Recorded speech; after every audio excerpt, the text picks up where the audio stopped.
I was in town when fire burned down Salvatore and them stores around. I was in town when the market on George Street could be found. I was in town when Syrians came around, selling clothes to old and young. I was in town when police superintendent Fletcher drunk. I was in town when men dressed in brown used to be hunting down temper tongues and locking up them down in Woodbrook inside the pond. I was in town when Baptist and gong couldn't be seen on the morning ground. When beef was 25 cents a pound, I was in town. So when they're raising up the price of rice, beef and cow tongue, I already know all of them people on greedy ground. And when they're rolling up old dashing bush to make it look young, they can't fool me because I am in town too long. And when Montano tell me that I must eat wrong provision, he say eating cassava will cause the price of rice to come down. This time he played pack up with Uncle Ben rice, lobster and salmon. He feel I now come in town. I in town so long. Tell Montano he economics wrong. I in town so long. Man ain't go eat yam when he dining in Hilton. I in town so long.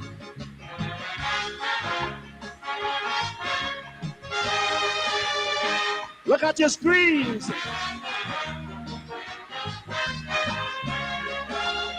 See your time tongue. And look how they used to dress.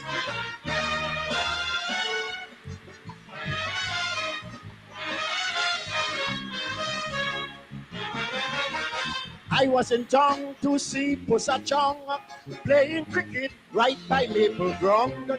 When Pepper Wine, the left wing came wrong, kicking ball well strong with Eddie Alliong. I was in town when Rugged Tom for Sporting Club used to kick men down. I was in town to see the tank clash with Jabrong. When Royal Theatre shot King Kong and Lee Van Cleef used to shoot them down, and Alan Ladd and Shane came around, I was in town. When Edgar Wiley played bat and clung, and Dudley Smith used to win ping pong, and the army was under the crown, I was in town. So when I see they try their best to jail Brian Quaitong, they can't get pandemic, so they taking it Chicky Chong. And when Manning say Trinidad is safe, the country not that bad, he should take a walk up Lavanti tonight without the bodyguard. And when I see MCC take over Channel 4 from TTT, they can't fool me, because MCC and TTT is the same company. And when Kaisonian say they love sampling, I don't know how long they cannot compose a song. I ain't down too long. You can't be a king and singing somebody's song. I ain't down too long. Give me some applause to show me that I'm not wrong. I ain't down too long.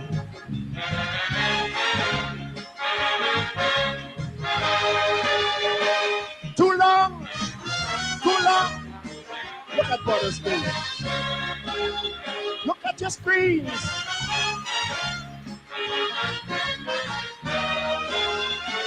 They lie.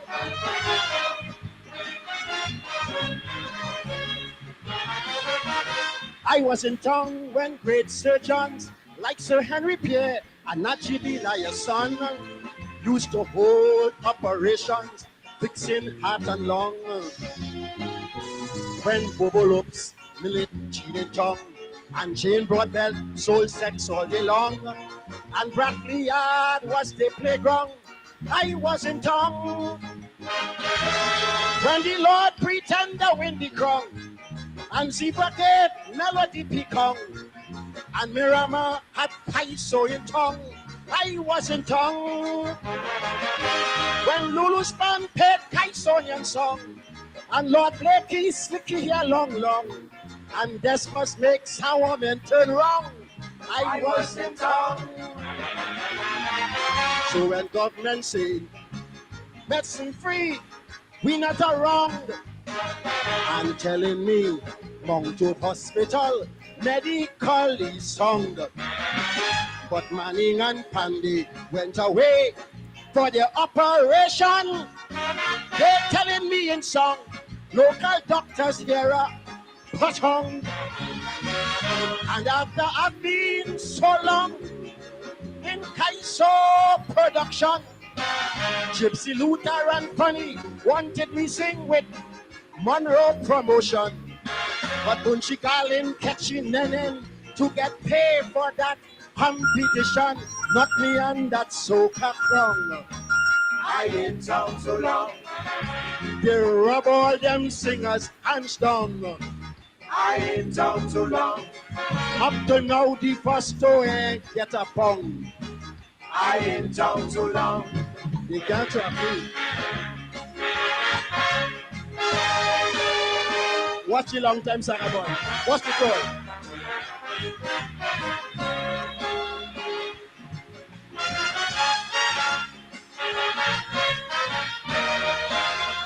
Special verse.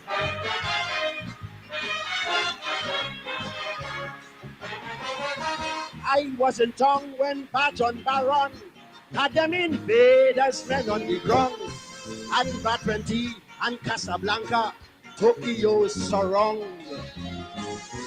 When Cambridge, Rudy Pig got turned down and demanded that Oxford be his ground. And Ranny Bab make them vagabonds run underground. When Boise sing cut out bumper tongue and foretell I was wrong. When Gold Teeth used to tell men leave tongue and Bacata soul punching rum strong and Maravantas cut up along. I was in town. So when young bandits shooting their gun and playing baton, Gold Teeth would have sent half of them straight to the burial ground. And when we cricketers in Australia last week get out real fast, I know some of them get out just to come back here and play mass. And when I see Mr. Sharma tell people how Rowley cuff him down, he can't fool me, cause when a Tubigonian hits you, you're bound to hit the ground. And when Satmaraj say carnival only helps African people are wrong, tell Satmaraj he wrong. I ain't town too long. To what race Samaru and Baru belong? I ain't town too long. Who own all them trucks pulling steel bands around? I ain't town too long. Too long. I ain't town too long. Can't fool me. Can't fool me. I ain't town too long. The mighty chop does. Early start tonight. I have to hurry off to speak at a public meeting, so we wanted to get in tonight's show, at least get something tonight. So early start because we're going to be having to cut short a short of a speaker at one of the meetings here in the East Coast. So they called me to ask me, but we're going to make sure we do a show and then I'll scamper off when we're finished to get to that public meeting. Good evening to all of you. Early start. I know a lot of you are coming in for 7 o'clock and it's a little bit early, but we expect Brother Tacuma Ogunseye to be here. We expect Brother Tacuma Ogunseye to be lots of news today. Lots of news today. We understand that the Americans are bringing down sanctions on a number of officials. It's not formal yet, so but we understand government ministers and um, and people at GRA and policemen and the whole works. Apparently Mohammed must have screamed. I don't know. I'm trying to string together what I read, um, because nothing formal has come down. But based on what I'm reading, it seems as though Mohammed might have squealed on them in the PPP. You see what I tell you all? This is a family story, and let them play it out. Let them play it out. Well, good evening and welcome to Politics 101. Good evening to all my friends who are joining in from the United States of America, Brooklyn, Washington, D.C., Maryland, Virginia area. All those of you joining us from Atlanta, Georgia, down there in the south of the United States. Those of you on the West Coast and the Midwest, welcome to Politics 101. And of course, my friends up there in Canada, and those of you in Europe, especially those of you who are joining us from England, Great Britain, United Kingdom, and so on. There's some people out there in Ireland, I understand. I know one brother from West Coast Bobis, Brother Saul, is somewhere out there, I think, in Ireland. Some of our people are in Scotland. Good evening to you if you're joining us from the wider Caribbean, Trinidad and Tobago, Grenada, Barbados, St. Martin, Jamaica, St. Kitts, St. Lucia, one of my favorite places on earth, St. Lucia. Good evening and welcome to Politics 101. Good evening, Guyana. Good evening, wherever you're joining us in Guyana. Whether you're joining us from Georgetown, and its environs. Welcome to Politics 101. If you're joining us from the east coast of Demerara, where I am, welcome. Welcome to all the Borbicians, East Bobis, West Bobis, down the rivers, that's Quarantine River, Bobis River, Ganji River, down the rivers. Or some may say up the river, I don't know. Welcome to Politics 101. How about you there in Essequibo Islands, Essequibo Coast, and of course, the wider Essequibo Region 1, Region 7, Region 8, Region 9. Welcome. Welcome to people from the west side of Demerara, the east side of the Essequibo. Welcome. It's a Friday night, and Friday night is usually a night where people got so much to do, and it's good that you are joining us. Welcome to Politics 101. We're counting down to the election. Some will say we're counting up to the election, and lots of discussion, lots of prediction, and this election is like no other election. A young brother was telling me just a few minutes ago here that he said, Dr. Hines, this election gets so much corruption, I don't know where to rest my head. I'm an APNU supporter, but too much is happening. People going from here to there, jumping from this to that, and so on and so forth. Quite an election, and we have talked this week on some of those issues, and we will continue to talk about those issues. We'll continue to talk about those issues. Of course, I am partisan in the sense that I am part of the APNU coalition, and so we are in the winner-take-all system, trying to make it to 50 plus one. That is a majority. As you know, they would have given up the APNU for dead as we would say. But APNU is alive, and we are I think this weekend there is a public meeting on the west side, Bakersville, there on the West Bank, one of the historic African villages. There's going to be a public meeting there, and there are meetings all over the place, all over the place. As I said, I will have to scamper away a little bit early tonight because they're short of a speaker at one of the meetings, and they asked me if I can try to get there. The meeting starts at 6 o'clock, and I said, well, I committed myself to doing a show tonight, and so we are doing our show. Brother Tacuma is having some technical difficulties. I'm hoping that he's able to sort out those technical difficulties. As I said, the word around today was sanctions, sanctions, sanctions, sanctions, sanctions. And the Americans seem to be bringing down sanctions left, right, and center. As I said, everybody seemed to be talking on everybody, and the whole thing is coming out. The whole thing is coming out. The PPP has turned Guyana into a very dangerous place. Very dangerous place. And our elections, if we don't pay close attention to it, our election itself would become a casualty of the kind of gangsterism that has taken over our politics. Professor Clive Thomas talked about the criminalization of the state.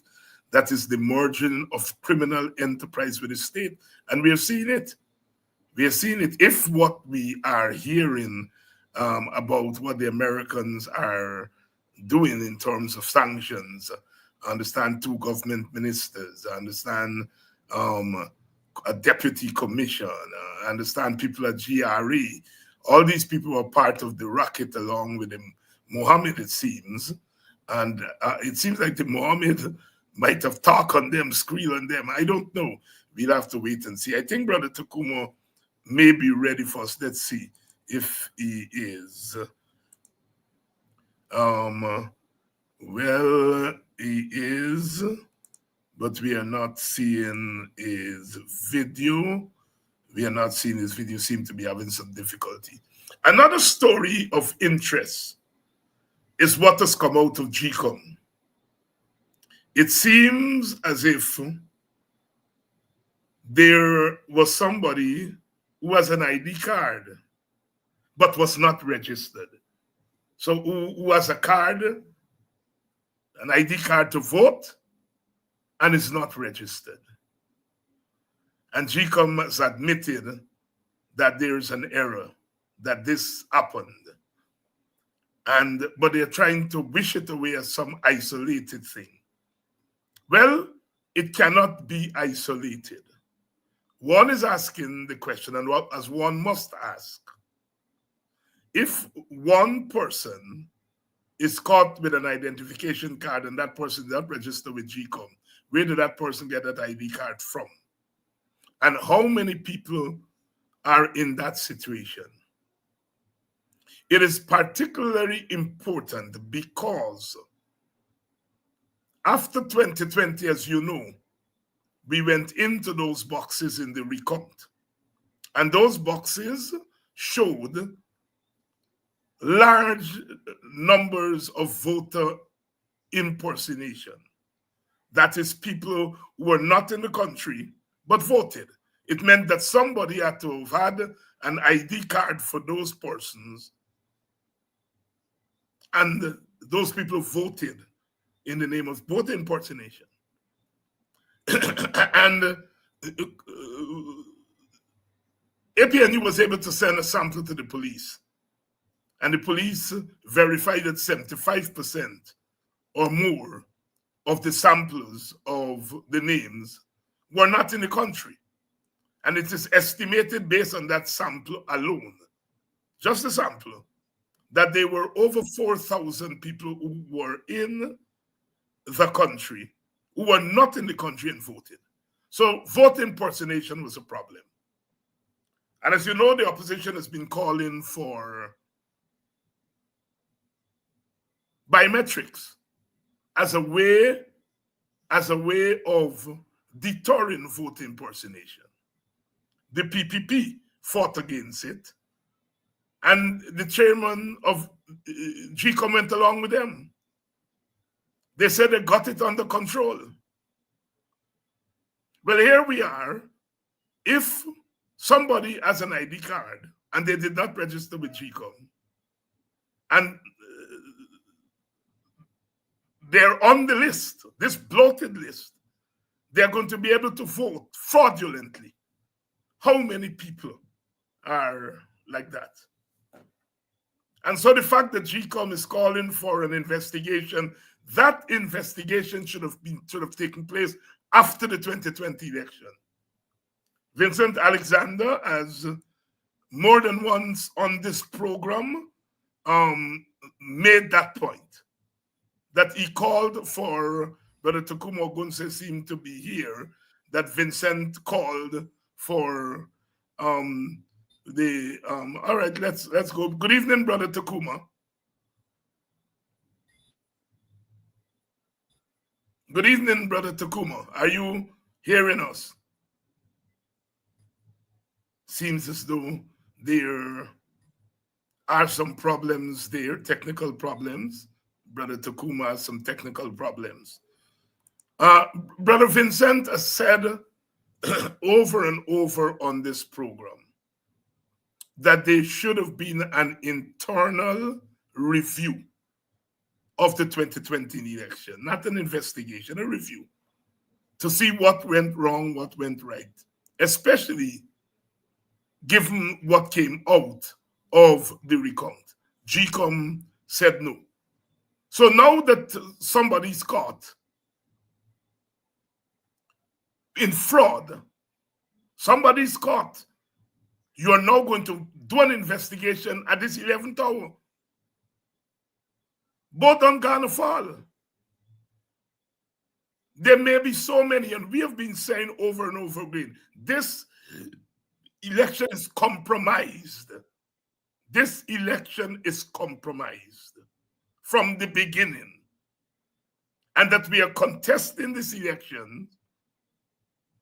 We are contesting an election that is potentially fraudulent. And the fraud has begun. And GCOM cannot tell us this is an isolated event. We do not know. We do not know when it's isolated.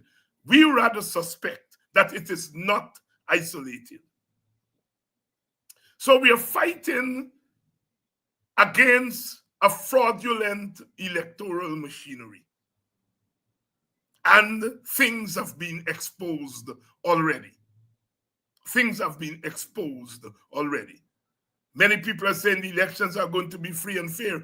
How can you say with a straight face that elections are going to be free and fair when you have a bloated list that people can take advantage of? When voter impersonation is easy, as we have seen here. The speculation is that when the PPP did that registration for the cash grant,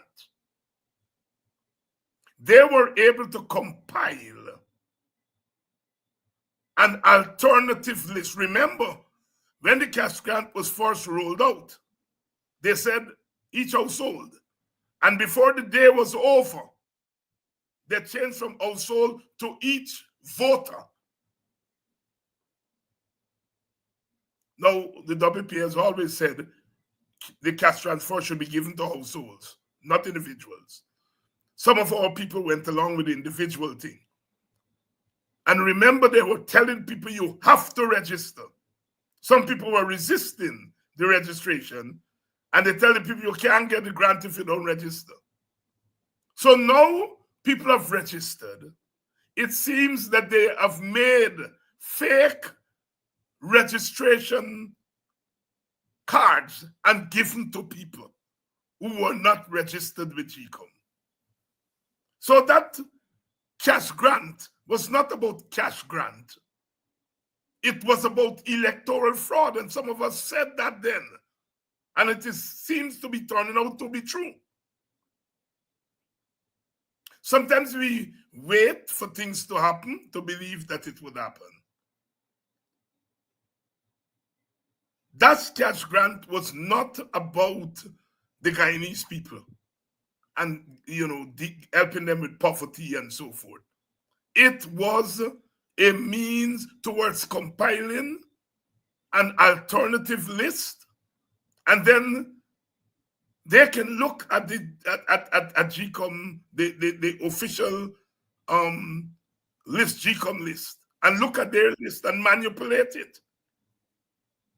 And that seems to be the case here. So the genie's out of the bottle, as it must. You cannot undertake fraud of that magnitude and things don't jump out. So, sisters and brothers, this is very serious as we fight one another about who will win and who will lose and who get in this body and who get in this thing and so on. The very integrity of the election is at stake. And we have said constantly, GCOM is complicit, meaning the majority of GCOM's commissioners, the 3 PPP commissioners and the chair, and the machinery at GCOM, they're all complicit in electoral fraud. I am not saying this. The PPP will say, oh, they're calling fraud because they know they will lose the election. But fraud is fraud. We saw how fraudulent the last election was. And they decided that election not based on the evidence, but based on form. There is form and there is content. What we have is election form. You go, you vote. And they count your vote. And they said this is what they count. But when you're counting those votes, you're counting fraudulent votes.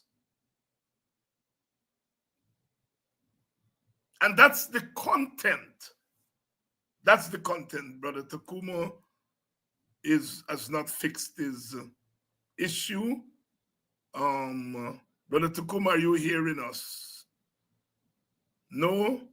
We'll have to go without Brother Tacuma tonight and hope that he fixes it and thing.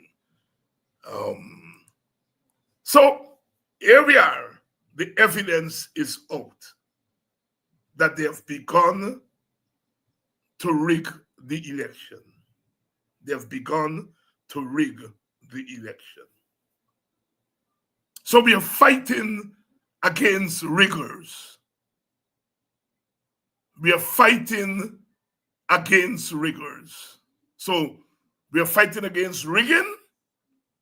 And as I said here last night and earlier, that the very manipulation of people's vote, turning the election into a marketplace where people are enticed with monetary and other material rewards to sell their votes.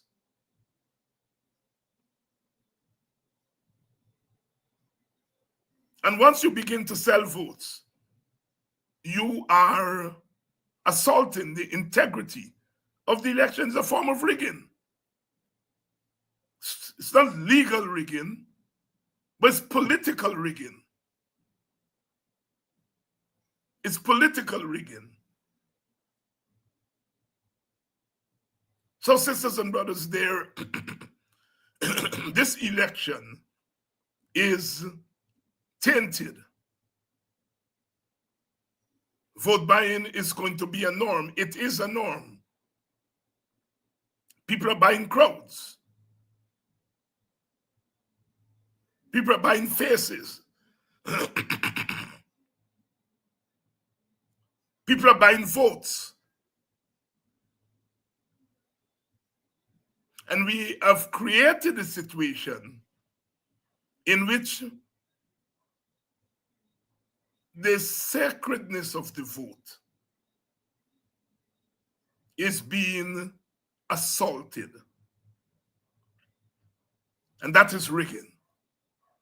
That is rigging. Good evening to you in case you're just joining us. We had an early start tonight. And just as I was about to prepare for the program, I got a call that one or two speakers at a meeting here on the East Coast did not turn up for the meeting. I think there's illness, one of them is ill, and they've asked if I can fit in for those speakers.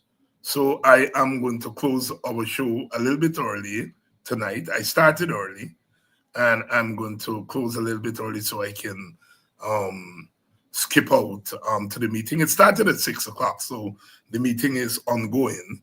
And I suppose if I get there in time, I'll be able to be the last speaker.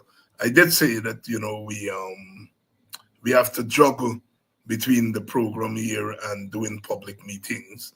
And those public meetings start at 6 o'clock. So some evenings we are going to be missing our program. Some evenings we may start a little bit early so that we can get in some of the programs and so forth. Big news today that the United States is going to bring down sanctions on a number of individuals, including, they're saying 2 ministers in the PPP. They're saying a big police deputy commissioner or assistant commissioner, I don't know. I understand the paper shots murder, whoever cover it up will be sanctioned. They haven't said who committed the murder, who ordered the murder. We don't know. But it seems as though the whole thing is linked up. It seems as though, from what I'm reading, and you all are more up to date with the thing on social media than I am, but it seems as though when the Mohammeds apparently allegedly went up to Barbados, they went up there to work out a plea deal. And it seems as though they call some people, I don't know, this is what I'm getting. But the big shebang, the big stories now, if what we are hearing is true. You see, the problem I have is this, you know, if people are into them kind of big time story, you know, you keep yourself out of politics. So it seems that though people's entry into politics is a means of clearing the name. You know, you enter into politics, you get a couple of seats, you're now a parliamentarian, you may want to bargain some kind of deal. I don't know how these things work. But what bothers me, you know, is the politics have now become a game. And I'm an old timer. I got into politics in the 1970s as a child, when politics was still a noble thing. It was still a noble thing. As I've said repeatedly, Walter Rodney said that ordinary people can help to change the world, and that rocked my mind.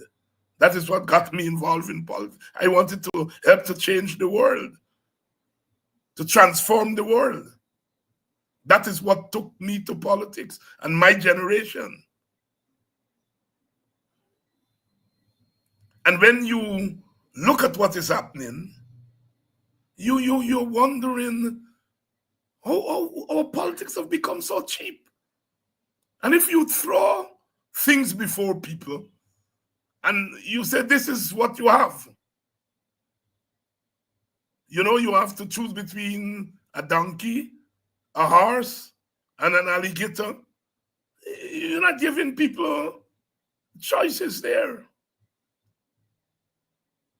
So I am not, that is why I'm not inclined to abuse the young people, is that what are we giving them?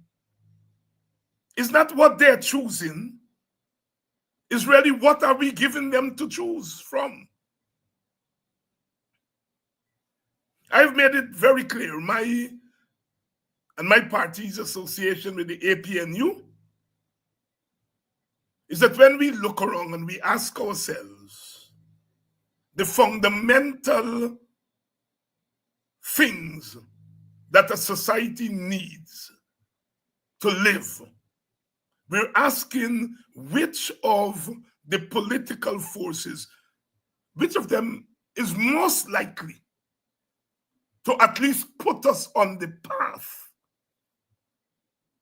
And I'm saying the APNU is not faultless. I will never sit here and say that. The APNU and the parties in the APNU, we have all made mistakes along the way. One of the things that I have always said about the Granger administration is that it has the best human rights record of any government in Guyana, from slavery come right through. For the first time, children were not being killed by rogue police. For the first time, political opponents were not being picked up and jailed. Young people were not being tied up like Guyana because they're so-called scrapers and put in jail for terrorism. People's homes were not being bulldozed and given to rich people the land. The Granger administration had the best human rights record. And yes, it's now all about money, all about the material things, and I understand that. Man must live. Woman must live. Children must live. And we are partly economic beings. We have to live. But bread without dignity and bread without justice is a stale bread. And it's unfortunate that our society has reached the point where people are willing to choose bread, stale bread. People are willing to trade their dignity and trade their justice, their freedom for stale bread. But I'm saying we cannot blame those people, because that's a choice that is given to them. Look at the choices. We have 6 parties. 4 of them are really APNU. You have the APNU, you have Amanza, who's a breakaway from APNU.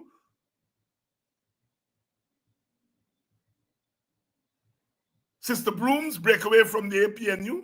The AFC break away from the APNFC. So really those 4 is one party. Because they're trying to get the votes from the same place.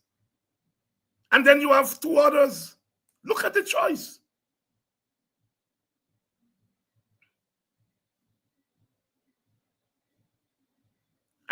When I'm reading, I don't think anybody in the APNU hierarchy is being sanctioned. You don't seem as if anybody from the APNU hierarchy was engaged in gold smuggling and whatever else. At least we have one contestant, and I said I put the 4 of them in one block, Nobody from Amanza Party and Sister Brooms and Nigel AFC and the PNC and WPA. It seems as though nobody is into that thing. And that is why I am saying it is the best choice. If only for that reason. If only for that reason. I have no doubt in my mind that an APNU government will not be killing out black people, children, will not be tolerating the raping of Amerindian girls, will not be tolerating advantage taken on Indian people. I am confident of that in the APNU. Because when they were in office, they didn't do it. I am confident that the APNU would sit down with trade unions and bargain with them for best wages for their workers. They will not just sit down. I'm confident that they will not just sit down with the PSU. They will sit down with the PSU, the Teachers Union, GAWU, NASI, all of them. This government only sits down with GAWU and NASI, who represent sugar workers, who are mainly of one ethnic group and mainly support one party. I am confident that the APNU will not go in that direction. And so, sisters and brothers, we have time. We have a couple of weeks, 4 weeks, 5 weeks to sort ourselves out.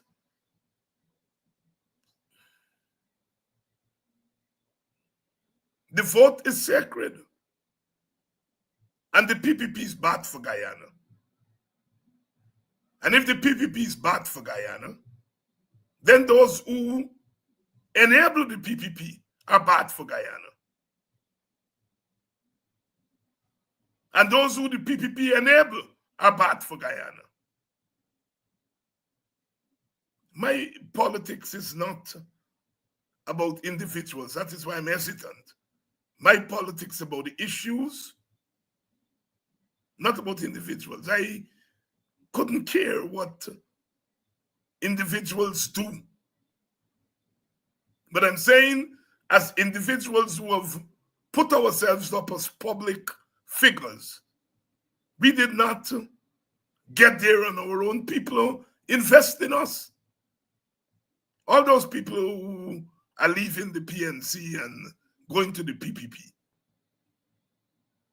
The PNC went as part of APNU AFC to the people and asked for their votes. The coalition took their votes and empowered those people in parliament. They sent them to parliament to represent the list, to represent those 200 and something thousand voters.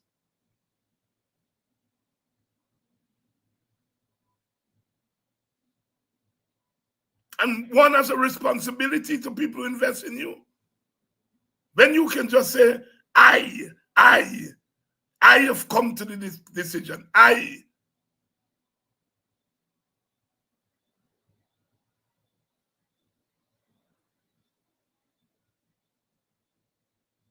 None of them said, look, I am going.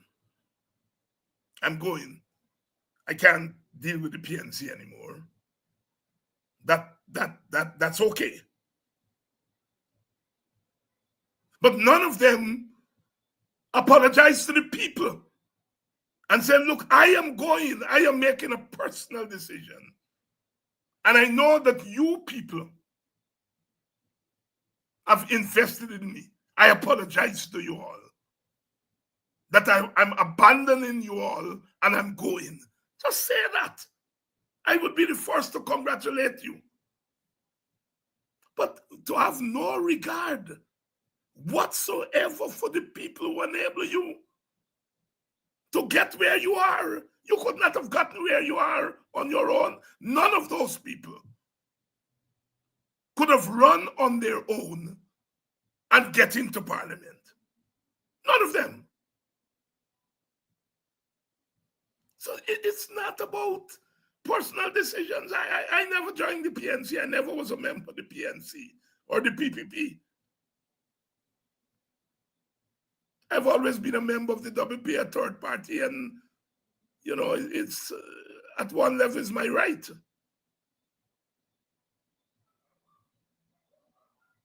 But if you're representing people, it's not just about your right. What about those people's rights? And I think that is what is stinking up the place, the politics today. It becomes so cheap. If I were to walk away and go and join the PPP, I will have to answer to people in the village. I will have to answer to African people who I have tried to socialize in a certain political way and cultural way. I will have to answer to the party that I belong to for 50 years. I will have to balance my personal decision with the decision of my constituency. I remember Brother UC telling me after he left the PPP in the second split in 1956, along with Martin Carton and others. Some of the others bowed out of politics. And he said he couldn't just bow out of politics because he had led people into the PPP. And those people are looking to him now that he has split with the PPP on principle. And he went first as an independent. He ran as an independent in 1957. Not PPP, not PNC. The PNC didn't run people against him. The PPP ran somebody against him. And so when the election was over, he joined up with the Burnhamites in the PNC. The point I'm making is that his decisions were based on his responsibility to the people that he had been influencing. And he could not abandon them. And as political people, we have to be very careful about abandoning people when we are making our personal decisions. Once you get into politics, it's no longer personal. Alone is personal and political. And when people tell me their right is your right, my right. Yes, we all have rights. We have rights to do nonsense too. But when you are asking people to follow you, and you are there serving in their name, you have a right and responsibility to them. At least Amanza didn't go to the PPP. And we have to salute her for that. At least she didn't go to the PPP. At least Simona Brooms didn't go to the PPP.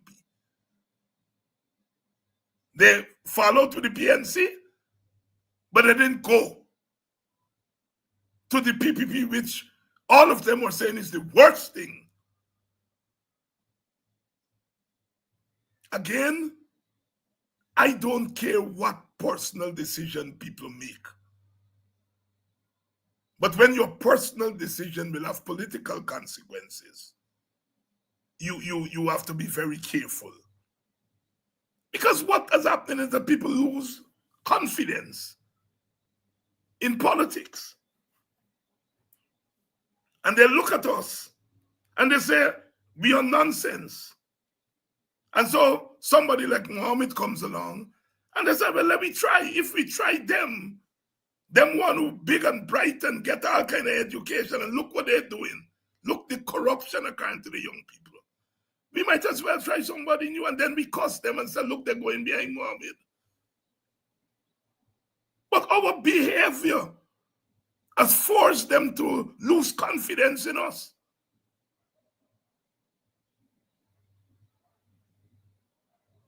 It's election time and we are counting votes.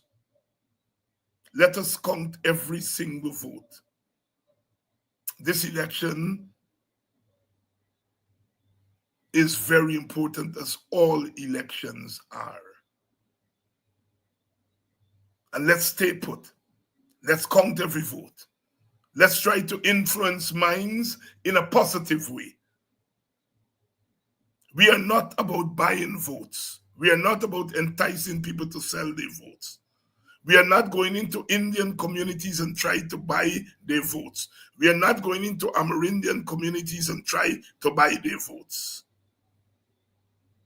And we're certainly not going into African communities and trying to buy their votes.